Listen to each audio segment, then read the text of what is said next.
Welcome to another episode of Live with Laura. I'm your host, Laura Hettiger. We're about 20 episodes into this podcast, and something we have not yet discussed is mental health and mental illness.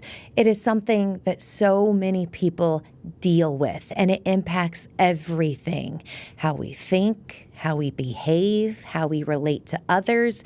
And truthfully, I do feel like we are doing better getting rid of the stigma around it. But today's episode is dedicated to talking about it even more to help break that stigma.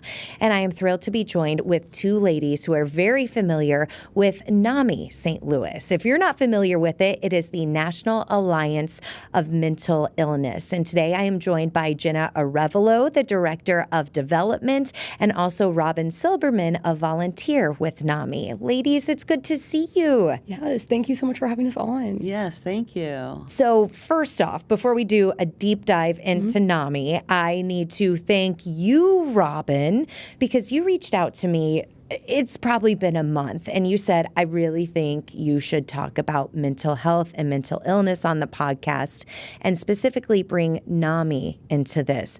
So because you sent me that email, we are all going to learn so much more. Thank you for that. I have made it my personal mission to bring more awareness of NAMI to the masses. Well, you are living out that mission today, and I'm very interested to learn more. And Jenna, you are the Director of Development for NAMI. For people who are not familiar with NAMI, what is it? Yeah, so we're a local nonprofit that offers free mental health education, support, and advocacy for individuals with mental health conditions as well as their family members. And we serve about 7 counties here in Missouri, about 34% of the state. So we're all over the place, and just trying to raise as much awareness and educate and support as many people as we possibly can. Now, you said it's a local nonprofit, but it's the National Alliance. Yes. So how did it get started? What's some of the background, and how is it local if it is still a national alliance? Yeah. So we are part of the national, NAMI National, so it's a 3-tier structure. So we have national, that's at the higher level. They're in Virginia, and they advocacy, the signature programs, they're evidence and research-based. And so they create a lot of the curriculum and the materials and facts and push that down. And then we have our state level, which is NAMI Missouri here. Does a lot of the advocacy at the state level, does a lot of trainings, and then you have NAMI St. Louis here providing the direct services, support groups, educational classes, awareness events, and things like that. So we are part of a national organization, but it's all our own separate 501c3s. All the money we raise right here in St. Louis stays right here in St. Louis and goes back into the communities that we serve. We don't have to send it up or anything like that. But it started about almost 50 years ago. There was about 250 families that all eventually met in, I think it was Minnesota, and they all came together because their families were going into the criminal system after having mental health crises because people didn't know how to help or de-escalate. And so a bunch of families took action and came together. And then that's how NAMI was really started. And we were doing a lot of the work prior, but then becoming part of that national organization has been huge for just everything that we've done. And as we move through this discussion, is there a definition for mental illness so we are on the same page with that?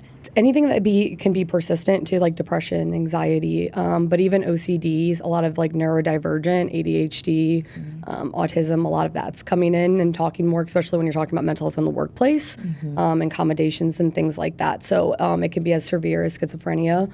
And it can be, I wouldn't even say there's anything minor, because all mental health is really important and affects people in multiple different ways. And what's so interesting is you've been around for 50 years, almost 50 years.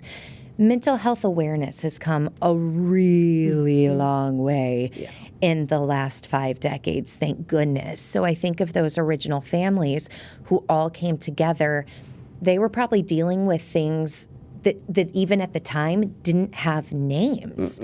Yep. So there's been major progress in this field, which feels really hopeful. Oh, yeah. Oh, yeah. Robin, let's talk about you. What brought you to NAMI? I have suffered from mental illness my entire life. Not just one mental illness. I have about 5 different mental illnesses, and they all afflicted me at various times during my life. Growing up, I had terrible trauma in my household, terrible childhood trauma. Started having serious, weird health problems starting at the age of 5. I've almost passed away 6 times, but I didn't. So I've had challenges my whole life, and I'm always about a story. Somebody asked me, so I always have a story to tell. And I always knew I was going to write a book one day. And one day I was sitting on my bed, and NAMI St. Louis came on to advertise their walk it was in April, it was 2 years ago, this month. And I'm like, there's a National Alliance on Mental Illness? I didn't know that. I said, I wonder what that's all about. So I wrote the number down, and I called them the next day, and I asked if they needed a volunteer, any volunteers. And I had an interview with one of the head people over there, and I've been volunteering in every way I can since. Excuse me. I am in a special program called In Our Own Voice, and I go around to different programs that NAMI puts on, and I tell my lived experience of how I suffered with mental illness, how I got through it, how I'm doing now, and just give a bit of encouragement to other people who suffer with mental illness, to let them know that recovery is possible. And if I can do it, then anybody can do it. And NAMI has absolutely changed my life. And I tell them every day, you guys are stuck with me. She does. We love it. And Robin, I am, as I sit across from you, in awe of you, that you are so open and vulnerable and transparent with some of the things that you have gone through. And especially as a child, you absolutely did not deserve to go through any of that. But the fact that you're willing to share your story with so many other people and connect with them, that shows how strong you are. Well, I just want people to realize that it's a choice. You have to make a conscious choice to persevere, to keep going, to find something positive out of every negative thing. Every negative thing that I've ever been through in my life, and it's been a lot. I've been through a lot in my life, but I've managed to find something positive out of every negative thing that's ever happened. And everybody is able to do that. You just have to change your perspective of how you look at life. You have to look at this might have happened, but it didn't. It might have this happened, but it didn't. This didn't happen. You know, we've had my family and I's had 3 fires where we lost everything we had. But you know what? We never lost a life. And every time we ended up in a better situation after the fire than we did before. So that's what I got out of every single time. We ended up in a better position afterwards. And it's amazing that you have that big picture. And in these different episodes I've done with all different types of people, I've always noticed that there is a right time and right place. And for you, sitting on your bed, seeing the commercial advertising that walk, you could have had any other channel on the TV at that exact time. Could have not even had the TV on. But the fact that you saw it and then you called them, and 2 years later you're saying this has completely changed your life, that's amazing. My family even said, Mom, I cannot believe that the difference in you. You know, I have 5 children and almost 9 grandchildren, and I wasn't feeling real needed. I'm not allowed to drive because of my health. Sit at home a lot, feeling really depressed, lonely, like no one needed me. And I found NAMI, and they are so appreciative of me, and they're so grateful to me that it gives me a purpose, and it gives me a reason to get up in the morning, and it gives me a reason. It makes me a happier person in general, just having NAMI in my life. And Jenna, as you sit here as someone who has dedicated her professional life to this organization, how do you feel when you hear Robin express how much of a difference your organization has made? Oh, I mean, it's amazing. It's so empowering, but also Robin has changed my life and how I kind of look at things as well too. And Robin and the other volunteers and the other community members that are part of it, I mean, how resilient people are and how much they push and get back up there when just things keep pushing them down, or they're told you can't do this, and they try again. I mean, it is so empowering, and it's something that has definitely changed, again, how I look at things. And just even when I hear people's story, or just, when you see somebody, you can't judge somebody. You don't know what they're going through. You don't know what they're thinking. You don't know. And to add to that, to add to somebody and be negative, you're not helping. You're not doing anything. So I think compassion, empathy, it has grown a lot working here and working with somebody like Robin. And something that sticks out to me when we talk about mental health, you mentioned we don't know what someone's going through, because a mental health struggle or mental illness is invisible to everyone. If I showed up at work the next day on crutches with a cast, Yes. Everyone is going to say, oh my gosh, what happened? How can I help you? Sympathy is going to roll in because you literally see something has happened. If you're, heaven forbid, in a car accident, people are going to flock to you and say, what can I do? How can I help? But when it comes to mental health and mental illness, because we can't see it, I think a lot of people don't understand it. So how do you break through to people and say, I know you don't understand it. Here's a way of looking at someone who might be going through a mental health challenge?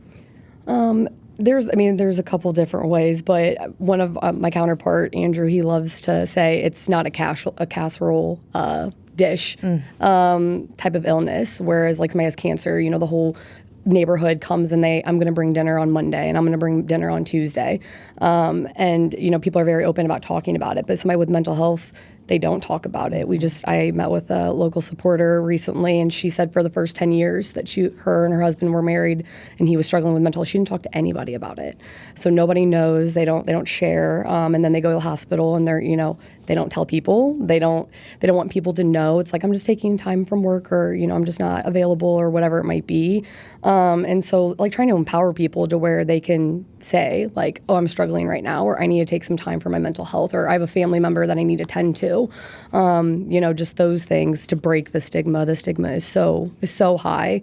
And so having just conversations and people like Robin, when Robin shares her story, all of a sudden it's like, does anybody else want to share? And there's like 5 people that are like, yes. Like they just have never had that opportunity, or they didn't feel comfortable, or, seeing Robin talk about it and not be shamed and not be judged makes them feel like I can do this, I can share, I can talk about it. And it really does have this amazing trickle down effect to let everybody else know that they're not alone. Do you see the stigma breaking? It is more today? Yeah, we still have some way to go, but the younger generation is definitely helping with that. We have a program, it's Ending the Silence, and we go out to schools and talk to 5th and through 12th grade about mental health warning signs, how to help yourself, how to help a friend, how to find a trusted adult. And we do that presentation for students, for youth serving staff and families, so it kind of hits all targeted areas. To have the same conversation, and they fill out forms and surveys and things, and to have students write like, thank you for doing this, I needed to hear this, or now I know what to do when my friend's struggling, or I'm going to talk to my parents about this now. I get goosebumps every time. It is in their handwriting, and thank you so much for sharing your story. I mean, it really matters, and it really affects a lot of people in a very positive way, and it helps kind of eliminate that stigma, because I want to be better. I want to help somebody, or I know now what to do to help somebody. I mean, that's awesome. So I would say we are working there. I think the younger generation is definitely helping, but I think there's always room for improvement in having conversations and opening that up. to some older generations too is really important. I know for me, it was 20 years ago that I took my very first journalism class. And I remember sitting in that introduction to journalism class, being told by the professors that when you are covering stories in your career, you never cover a suicide. You don't cover it. You don't discuss it. You never discuss mental health, mental illness. That's off limits. And of course, at the time, being 18, that is incredibly personal. I agree.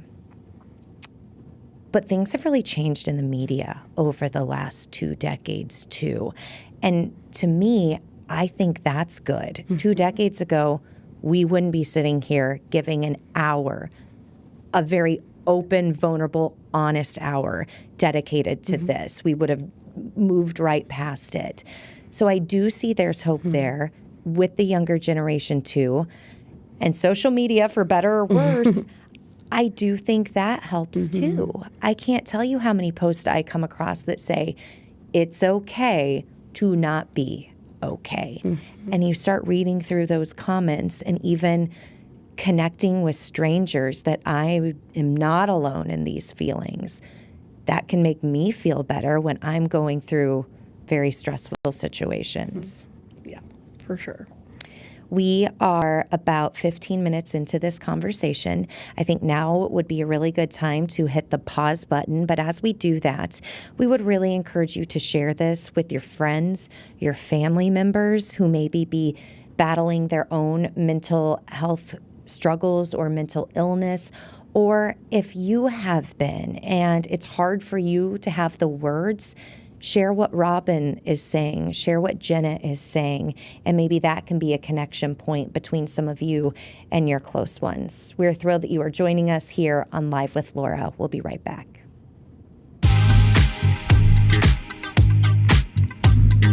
We are thrilled to have you with us here for another episode of Live with Laura. I'm your host, Laura Hettiger, joined by Jenna Arevalo, who is representing NAMI St. Louis, the National Alliance for or of? On mental illness. So way off on all of them. It's totally fine. On mental illness. And also Robin Silberman, who is a volunteer with NAMI St. Louis.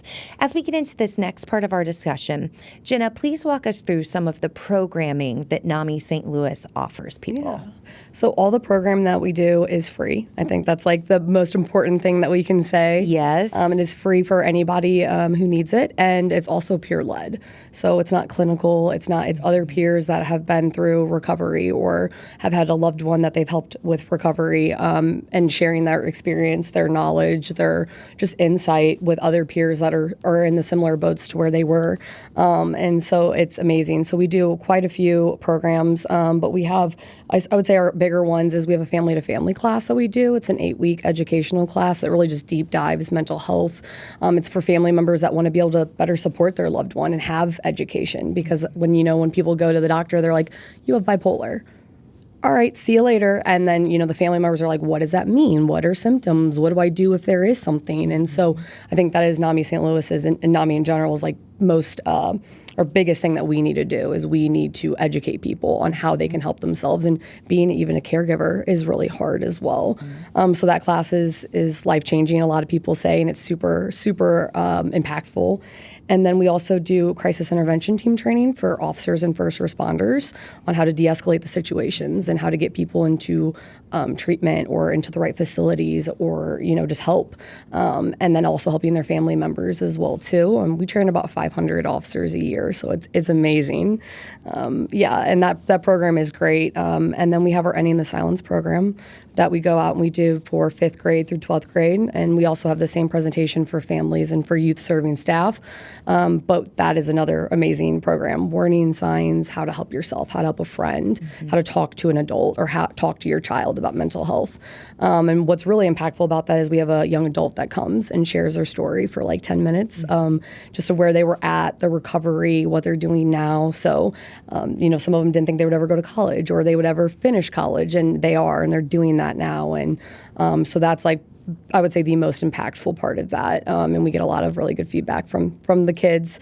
And then we have our support groups that are all peer-led and free. And so they're offered online and in person, confidential, but people really find their community that they need. It's a very isolating thing when you have mental health, and for even families, they don't know how to talk to their friends or their coworkers about it. And so finding that community where there's people that have been in similar situations to you, it matters a lot, and it makes a huge difference for people. And just as I've gone through struggles with some of my friends, I think everyone has good intentions, but you never want to say anything that could make someone feel worse about a situation.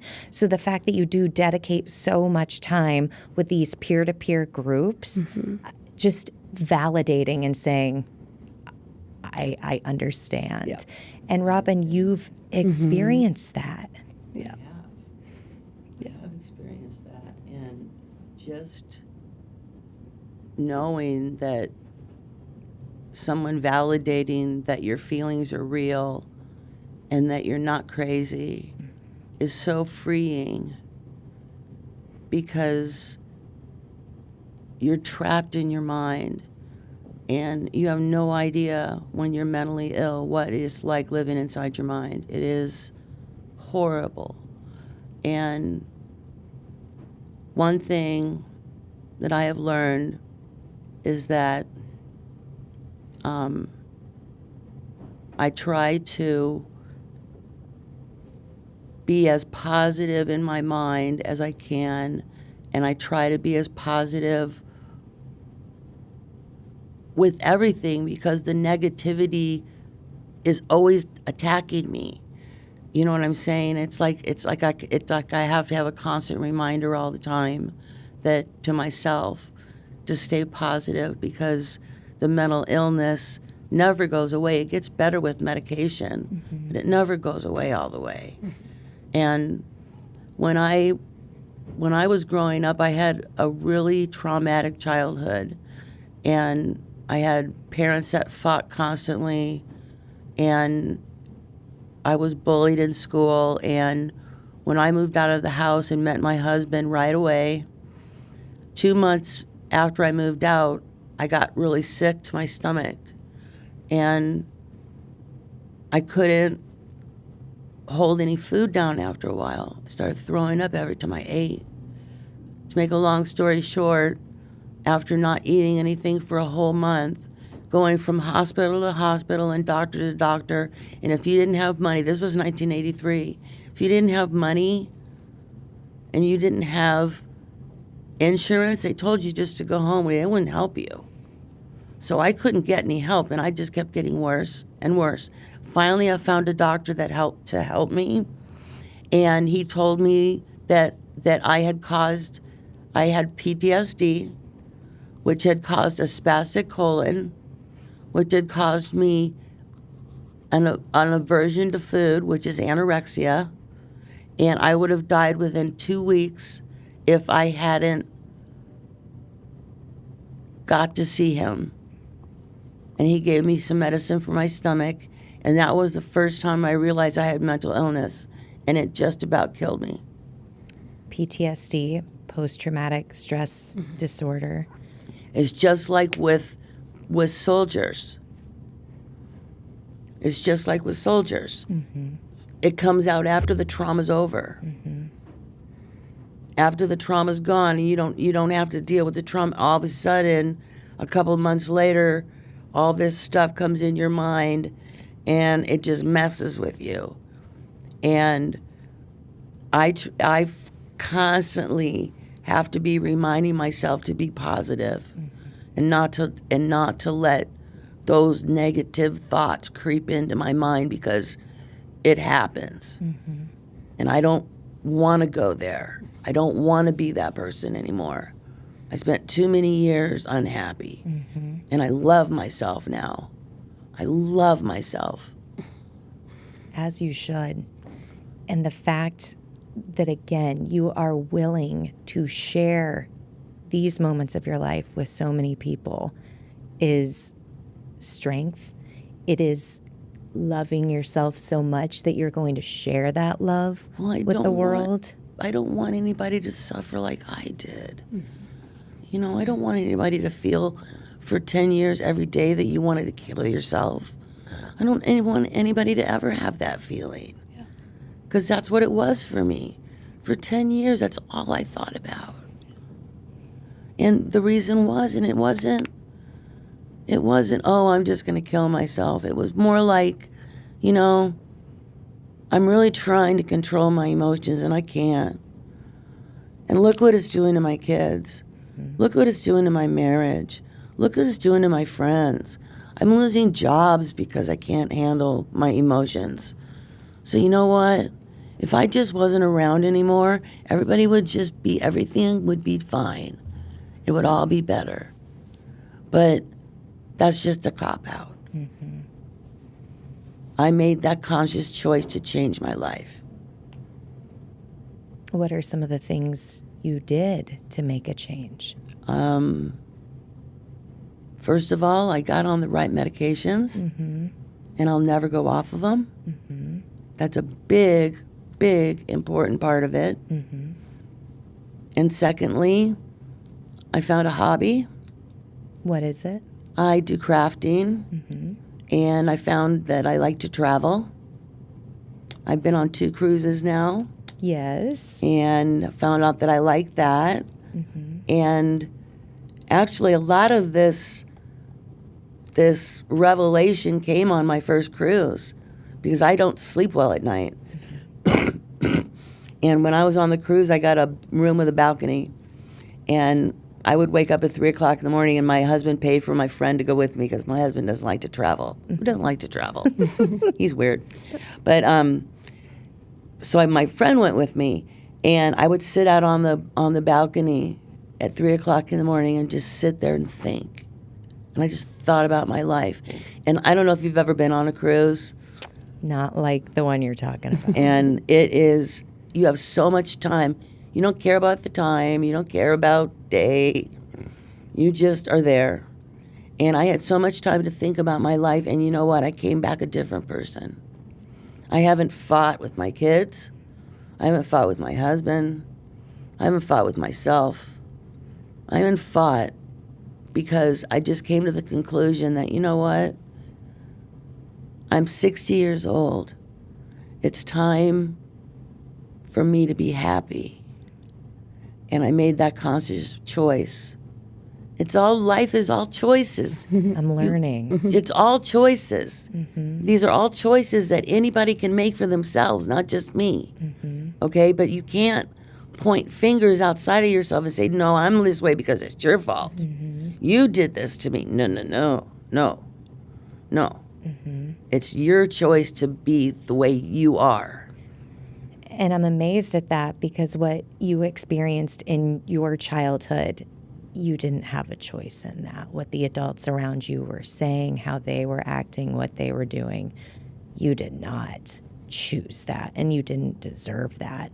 But at 60, you are saying, I can make this choice. And then the fact that you are sharing that with other people who come to NAMI looking for help is a huge choice that you made and a really amazing one for others. Well, thank you. When you are in these peer-to-peer meetings at NAMI, which again are free, that's amazing. What do you hear from people that you are connecting with? I hear a lot of people say that no one understands them in their support system. And my answer to that is then they aren't your support system. And in my talk, in our own voice, speech, presentation that I read when I go to different places and read my story, at the very end, I encourage people, and one of the things that I write is try to find something positive in every day, no matter how small it is. And remember to only talk to people who are going to lift you up, not tear you down. So it's really important to pick and choose who you spend your time with. when you have mental illness, because most people want to tell you to snap out of it. And you know what? That's the worst thing to tell somebody who has mental illness, is to snap out of it. That just because shows it is impossible. a total lack of empathy and even trying to put themselves in your shoes.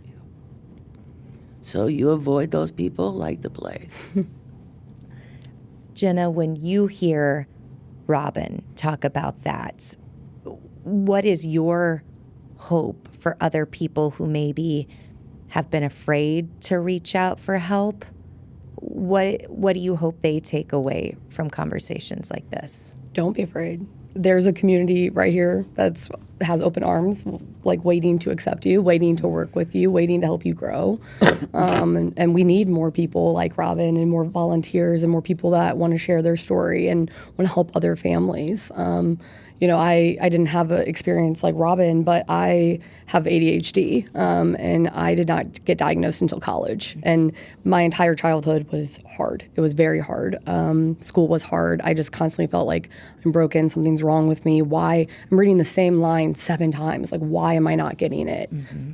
Spelling was a challenge. And so my mom and dad, they didn't have this education. They didn't have an Ending the Silence presentation that they could go to learn and advocate. And when you went to the doctor and like something's still not really clicking and working. And until I went to college and I called my mom, I'm like, I'm going to have to drop out. Like, I can't do this. And she was like, okay, let's try to go to the doctor. Let's talk. And I finally got diagnosed and it just clicked. Everything just clicked. Like, this is why I had trouble with my emotions. This is why I couldn't read or spell or, do. And it was so eye-opening. That really just kind of changed my life. Freeing. I wanted to go into psychology to help other people realize, because I did feel so alone. I was in my room. I never had, thoughts of suicide, thankfully, but I did feel alone, and like maybe I just should like run away and not be here, or, it was hard. And as a mom and having a kid who also has ADHD, I was like a really big advocate for like, let's get this diagnosed, let's get on medication now, because if I would have had medication back then, maybe school wouldn't have been so hard, and I would have been, I would have had more friends. I would have been able to control my emotions a little bit more and handle situations better. So I really come from the education and advocacy part, because, and Robin even touched on it, she went to multiple doctors. You're going to have to maybe try different doctors. You might not vibe with one, or one just might not be clicking with you, and that's fine. Look for other ones. Look for different psychologists. Look for a different counselor. Medication is the same thing. Medication affects everybody differently, so you might need to try. Thousands of medicines now. Yeah. And medication was not a thing 50 years ago. That's what a lot of past people that I've worked with have said, is the medication has came so far, and that was not an option for their family members at that time. We've been talking a lot about personal experiences. Let's talk about more of the warning signs, or maybe not warning signs, that could be the wrong word, but signs that someone might be dealing with a mental illness. You recognize it in your child because you've lived some of those things. What would you say are some things that loved ones should pay attention to, that they should say something or step in? I would say regardless, and if you have a younger children, have conversations with them early. Talk about feelings. It's hard to do. Even I have that conversation with my 7-8-year-old. I'm like, how are you feeling? What thoughts are you having? I don't know what's going on in your brain. Trying to help them understand what they're thinking, how they're thinking, and also so that way you can get on their level and explain things to them, or you're not, explaining things at too high of a level or above their head. And so have those conversations is huge. But also when you notice that your loved one's acting different, or, is just distant, or not themselves, try to talk to them about it. Hey, I've noticed, I care about you. You're not your normal Robin self. Is something going on? Is there something you want to share? Just having that and knowing that you're a safe person that they can really be vulnerable with makes a huge difference. And that can be as a parent. There's teachers, you hear from students all the time that my teacher sent a letter home to my family saying that they were worried about me. And that's kind of what, put everything in perspective and kind of push things through. It can be a coach. It could be a parent of and that's your child's friend, and you just notice it's different. And you really hear how there's some kids that really talk to their parents a lot. Like, I'm really worried about Jenna. Like, she's, struggling. And so then having that parent know and be able to try to have that conversation or say something to that parent. It takes a village. It cannot be done by, yourself. So like leaning on the people around you to also help and raise awareness on it and just, again, have those conversations is huge. And as you were mentioning that, Robin literally leaned in to listen to what you were saying. Is that what you would suggest too? Yes, and some of the other warning signs is withdrawing from life, staying in their room, not coming out, not wanting to talk, not wanting to go hang out with their friends anymore. Things that used to bring them joy, they don't want to do them anymore. Those are some of the warning signs that there's something going on. Self-harm. They cutting themselves. My daughter used to take an eraser and rub it on her skin till it bled. All my kids have mental illness, all 5 of them. And I feel so bad because, what can I do? And they all deal with it in a different way, And, but yeah, self-harm is a big one. When you notice that your child is doing something like that, that's a big, huge warning sign that they need some help, big time. It's not being negative, like, oh, don't hurt. It's their safety. I don't want you to hurt yourself. There's other ways to talk about this. Right, I care about what's you. What's going on? What's making you so anxious that you feel that you need to inflict pain on yourself to get through it? Yeah. And I'm guessing it's not a one-time conversation. Yeah. Either. No, nothing Checking bringing in. up your children is a one-time conversation. I've learned. Yeah. My son asked me the other day, said to his son, Silas, how many times am I going to have to tell you that? I said, 1,000. Plus. Yeah. Plus. 1,000 this week. Yeah.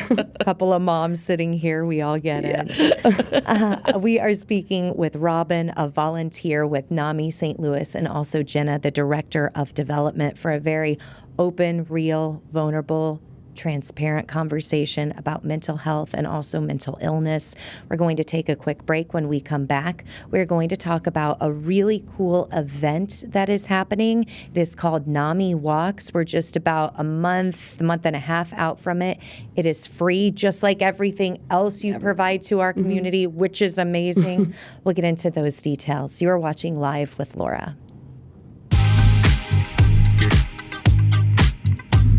We have a few more minutes together here on Live with Laura. I have been chatting with Jenna, who works with NAMI St. Louis, and Robin, who is a volunteer with NAMI St. Louis. As we sit here in real time, it is April 8th.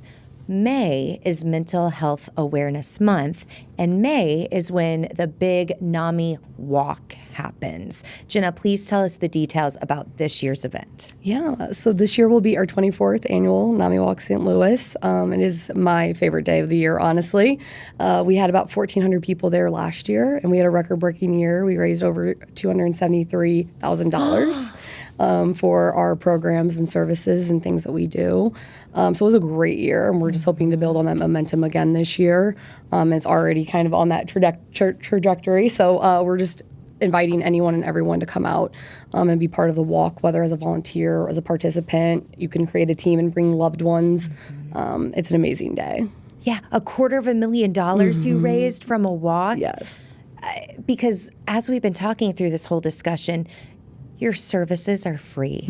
And just talking to people who are in therapy and looking for therapists, the cost of that is so astronomical sometimes. And we're not suggesting you don't seek out therapists and counselors by any means. But if that's a barrier for some people and they know that there are free resources, that's incredible. Yes. But it does take donations. It does take donations. How can people donate? They can donate multiple ways. We have options online. There's multiple ways of giving. A lot of companies do matching gifts, which is huge, and a lot more people are taking advantage of. Companies want to back their employees that have passion and care about a nonprofit that they want to donate to, and they want to match that. So that's huge. And if you don't know if your company matches, you guys can always get onto our website, and we have a search tool that you can type it in, and it lets you know what the program is, if they offer VTO, which is volunteer time off. So there's a lot of companies, even like MasterCard, that will pay their employees to go volunteer and then make a donation in like their behalf for that employee to that organization. So it's amazing. And so definitely check out that tool. But they can also send checks in the mail. There is, at our walk, you can donate to our walk page. And then a lot of people actually also do donations in honor of and in memory of. So if somebody, dies by suicide or just even struggles with mental health at all at any point in their life, their family will like to make donations there and ask people to make donations. And so that's a huge way too, because we want to, really honor people that have struggled or have lived with mental health forever and the impact that they've made on the community, but then also their loved ones. So we will happily, anyway, we have in-kind sponsors as well and things like that. A lot of company support as well. So we're very grateful for all the partners that we have and everybody that we work with and the supporters. We could not do it without them. NAMIWalks.org/St. Louis. It is free to register, but do register, and you can even register the day of. 1,400 people last year. Holy cow. Yeah. And Robin, it was this event that you saw on a commercial that got you into it, to this organization. Jenna says it's her favorite day of the year. I'm guessing it's a pretty big day on your calendar, too. Yes. What do you take away from the walk? I take away last year, I sat on the course and it was great because I love people. So as everybody was going by, the whole time I was just like, hi, thanks for supporting NAMI. We love you, and coming back this way. Thank you for supporting NAMI. See you next year. And I just like being around the people and seeing all the kids running around. And last year people were line dancing, and it's a beautiful park. There's a lake there, and you see there's boats out there. Those those boats where 10 people row in a boat. They have those. They do training for those boats there, and you can sit and watch them. It's a really neat day, and one of the things that Jenna didn't mention is every dime that we raise in St. Louis for NAMI St. Louis stays in St. Louis. And that's amazing.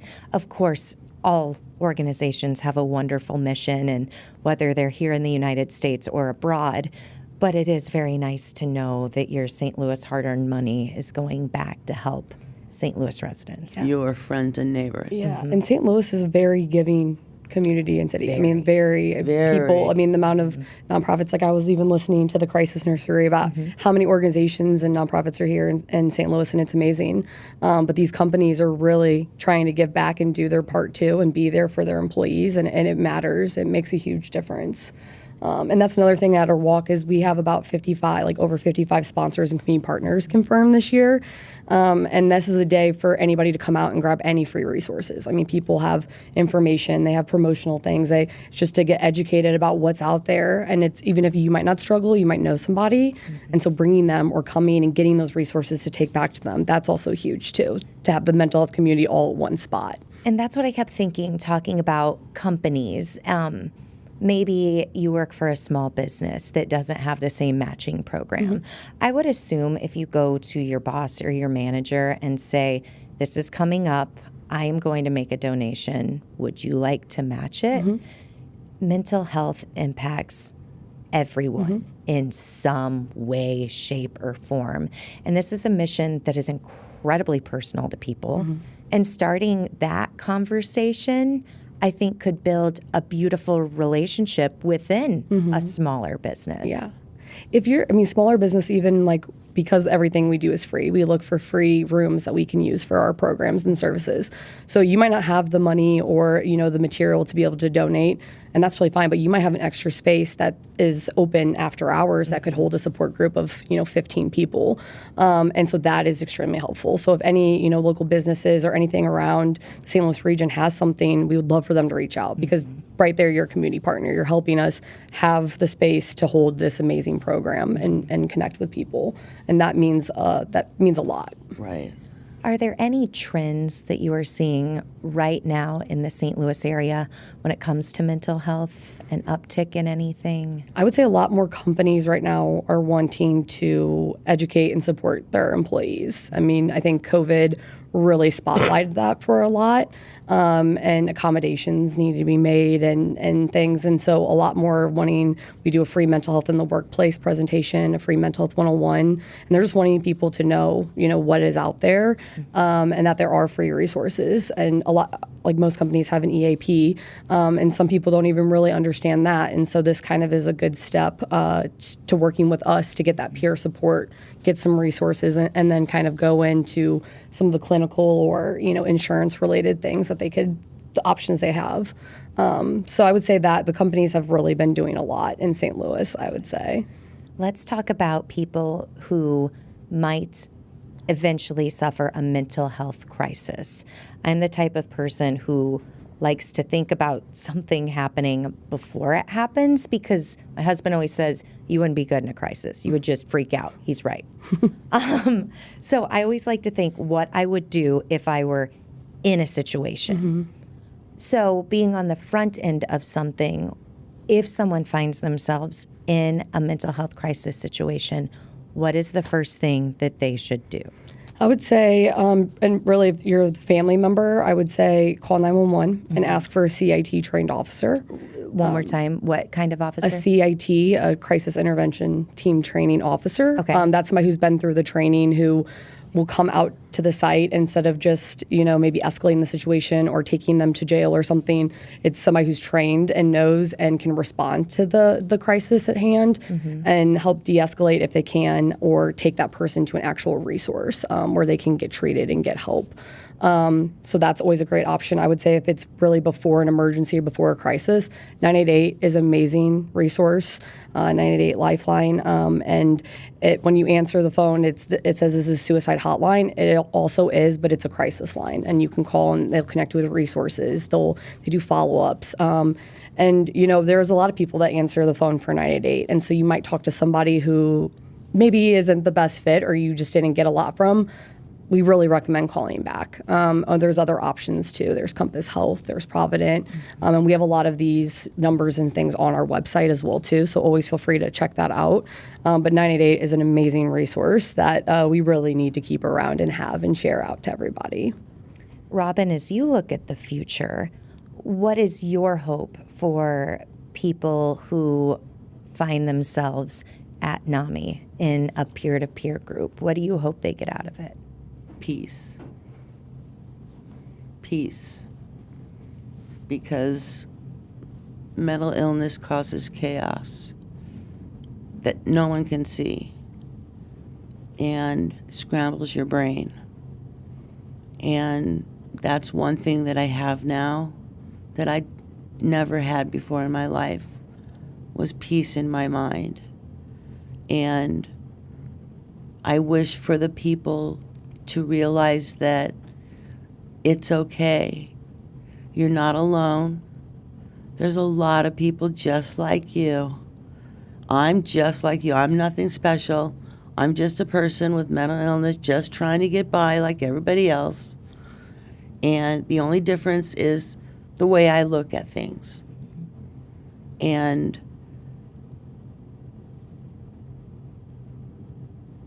just never give up. Don't stop trying different things. If one medicine doesn't help you, find a different one. Don't feel free. Don't be afraid to speak up for yourself. You have to be your own advocate sometimes. I had to be my own. And it's hard, but sometimes you have to be your own advocate. And NAMI makes that possible because they'll give you the tools, and they'll answer your question about what next step you take in your own advocacy. And Jenna, as you sit here and hear Robin talk about her hope for peace for people in the future, what does that mean to you and the people who work every day at NAMI St. Louis? It means everything. I mean, Robin, again, is like, one of the perfect examples of really like what we do and who we serve. But not everybody gets to that point right away. And it's something that Robin has learned and had to, had some experiences and do. So it might be harder for the younger, people that have mental health, but it's possible. So just staying on that track and just remembering that and working towards that.